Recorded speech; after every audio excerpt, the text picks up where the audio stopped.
Germany is counting down to an early election in less than 2 weeks ahead of the high-stakes political battle. Two candidates who are in the running participated in a pre-election debate. The far-right AfD party was absent from it, but still became a hot topic of discussion. On Sunday, incumbent Chancellor and returning candidate for SPD faced off with his political rival, opposition leader and CDU Chancellor candidate Friedrich Merz. From burning political issues to the rise of the right, all issues made it to the debate stage. Uns trennen in den Sachfragen Welten. So I assume that we will win the elections, and that we might win them in such a way that we only need one partner or maybe two. Then of course we will talk to each other. But I want to make one thing very clear. The problem we are facing here, and we mentioned it at the beginning, is the AfD. When Mr. Scholz started, the AfD was at 10.3%. Now Mr. Scholz is quitting. It is at 20%. That is a serious threat to our democracy.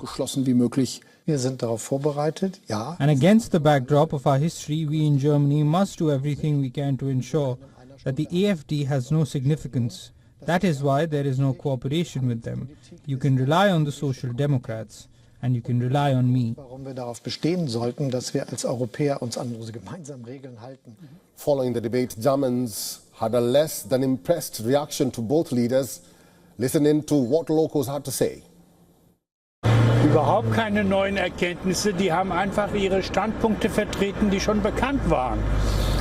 Das Einzige, was ich beruhigend fand, war, dass Herr Merz gesagt hat, dass er nicht weiter mit der AfD etwas unternehmen will. Das hat mich ein bisschen beruhigt. Was ich ganz spannend war die Reaktion meines Sohnes.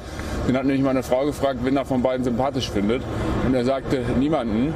Und tatsächlich aus der Perspektive eines Siebenjährigen waren die zwei, glaube ich, ziemlich gleich in ihrer ganzen Art und Weise.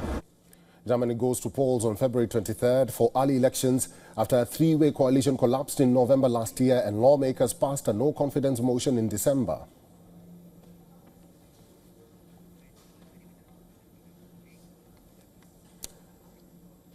Trent Murray is our correspondent in Germany. He's now joining us live from Berlin. Trent, good to see you.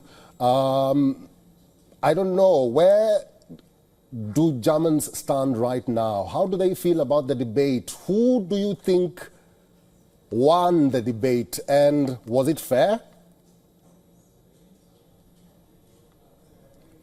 Well, look, I think for Olaf Scholz, he really needed to try and land a knockout blow last night in that debate. He is just so far behind in the polls right now, behind his conservative contender, Friedrich Merz, but he just did not appear to land that knockout blow. Certainly the post-debate indications from the TV network that ran it was that the audience did believe he had a better debate, but it was only by a small amount. 37% of viewers gave him approval of winning the debate, 34% for Friedrich Merz, but crucially 29%, so a third effectively, said that both candidates performed equally. So that is where we're at.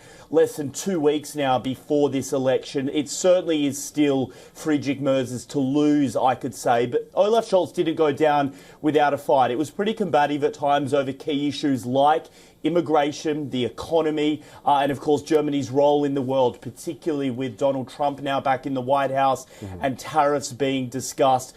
We are watching next weekend, though, another debate, this one potentially a little bit more combative. It will have the AfD leader, Alice Weidel, on the stage there, as long as with the Greens leader, all four of those candidates up there for the first time with just 1 week to go before the election. All right, let's wait for that debate and see how it fares. Trent Murray, it's good to see you. Thank you for talking to us today.